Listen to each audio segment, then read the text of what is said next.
Jai Hind friends, welcome to ARK Reflections IAS. While you were sleeping, a silent evolution was taking place right beneath your feet.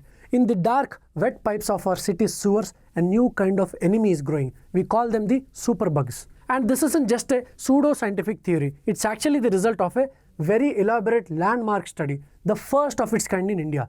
Researchers have tested the wastewater of our biggest cities, Delhi, Mumbai, Kolkata and Chennai. What they found out is a wake-up call for every one of us. Our drainages have turned into training camps for dangerous bacteria. But here is the real question. How did we get here?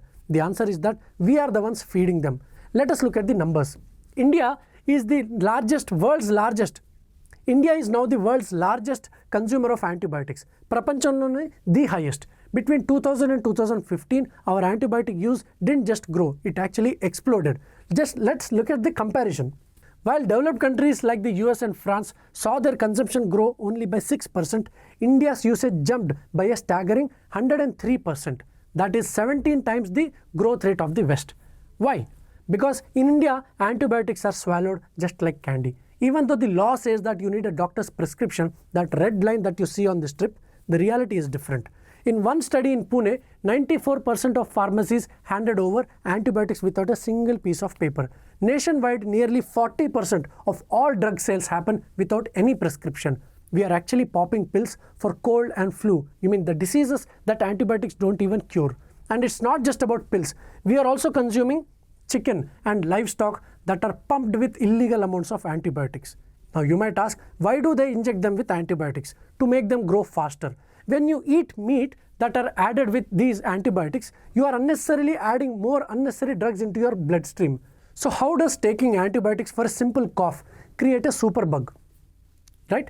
When you take antibiotic when you don't need or you don't finish the full course of your antibiotics, you don't kill all the germs. The survivors are the strongest. When you flush those trained survived bacteria or the leftover medicine down into the toilet, in the sewers, these bacteria talk to each other via genetic material. They share survival secrets. The study found that bacteria in Delhi are using the exact same tricks that bacteria use in Chennai. How is this even possible? Think about it. They have learned 3 ways. 1. How to keep thicker walls. How to build thicker walls to keep the medicine out of their body. 2nd is to build internal pumps to spit out the medicine back out before the medicine kills it. And thirdly, they have also learned how to produce these enzymes that literally chop the medicine into pieces before the medicine starts to kill it. Our sewers have become an underground library where these germs are checking out latest research on how to defeat us. And just before you think that this is about dirty water, no, it's not just about dirty water. Because now it's a world where a simple scratch becomes a death sentence. Think about it. We already have 3 lakh people in India dying every year because of drug-resistant infections. That means it's literally 800 people every single day. 800 people dying because a medicine that worked 10 years ago is not working now anymore. If we continue to do this abuse, we are heading back into the dark ages. Our use of reserve antibiotics, which means the absolute last line of defense, is growing by 16% every year.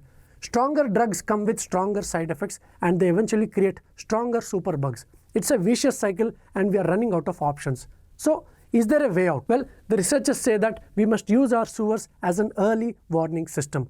By monitoring the wastewater, we can spot a new superbug weeks before it spreads into common public. But the change starts with you. The change actually starts with you because you have to stop using the over-the-counter culture. Don't demand antibiotics for a viral fever. And most importantly, always complete your dose or your course of antibiotics. Your fever may go away in day 2, but you must still finish the course or you are just training the next superbug.